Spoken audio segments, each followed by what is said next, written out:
decision to pull back on our church activities temporarily. We've had a number of positive COVID test results, and as a result, I sent a text out earlier today announcing that we're going to be dialing back on our ministries tomorrow and Wednesday. We will be able to accommodate a small number of people who want to come to church tomorrow morning or evening or Wednesday under certain conditions, and if you feel safe coming. If you want to come, you'll need to contact Pastor Ernie, and please do so as soon as possible. As far as tomorrow's schedule is concerned, I'm going to be going back to Zooming our Serious Men's class. I do that from my office at 7 in the morning, so we've already sent out a notice to those who participate for you to Zoom in at 7:30 tomorrow morning.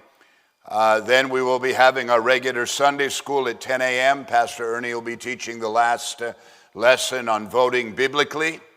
And then we, of course, will have our regular services at 11 o'clock in the morning and 6:30 in the evening. I'll be preaching in both of those services. There will be no children's ministry, children's Sunday school, or children's church, and there will be no nursery.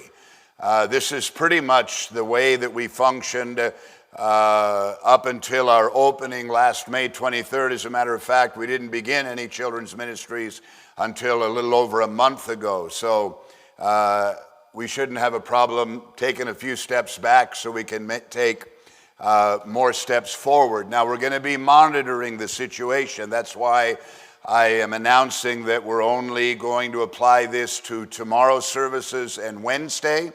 We're going to monitor the situation, and if we continue to get more positives as we get into next week, then we will have to make a decision about extending this temporary circumstance. Now, listen, we ask everyone to use wisdom. We've gotten a number of reports of people unwisely having fellowships or going out with large groups to restaurants. Then we find out afterwards someone had symptoms or somebody tested positive. So we're asking you, so that we can get past this current outbreak, not to have fellowships in your home, not to go out to eat with groups of people, because as I said, you can have very mild symptoms and not think you have a problem, and then a couple days later you're testing positive. So please use wisdom. We don't want to have to take steps going backwards.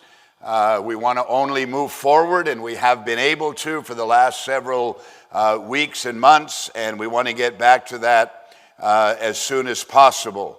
But we do have to get past this current outbreak, and we're asking you to cooperate by using wisdom. Nobody, myself, none of my colleagues in the ministry, none of you that I talk to regularly, none of us anticipated that the pandemic would be affecting us for this long a period of time. We have to appreciate the fact that this current COVID crisis is still in front of us. It's not behind us.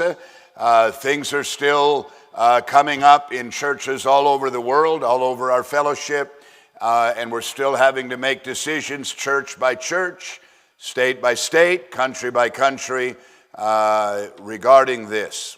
So we have to make decisions going forward about how we're going to function, and we are going to make every effort to get back to normal as soon as possible and as long as it is safe to do so.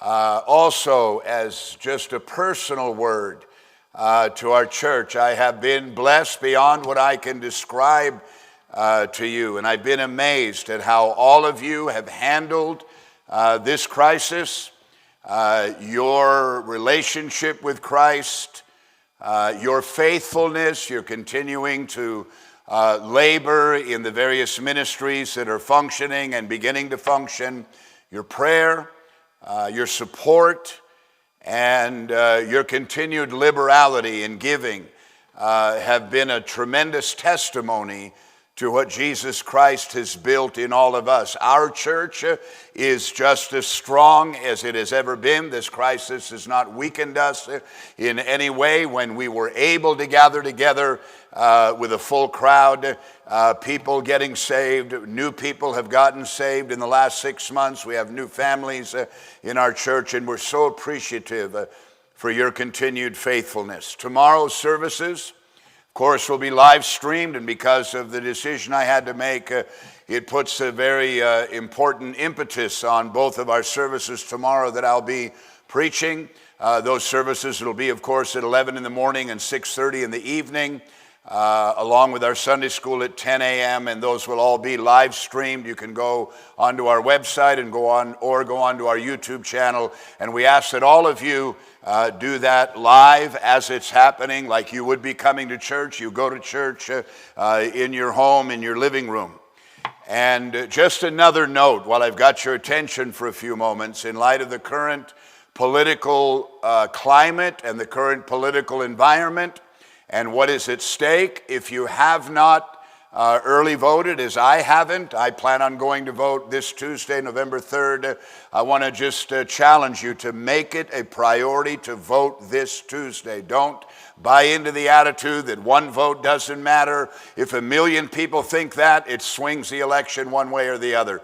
So get out and vote. It is critical. I believe it's our duty, our Christian duty, and certainly our duty as citizens of the United States of America. One other minor note, don't forget that daylight savings starts tonight.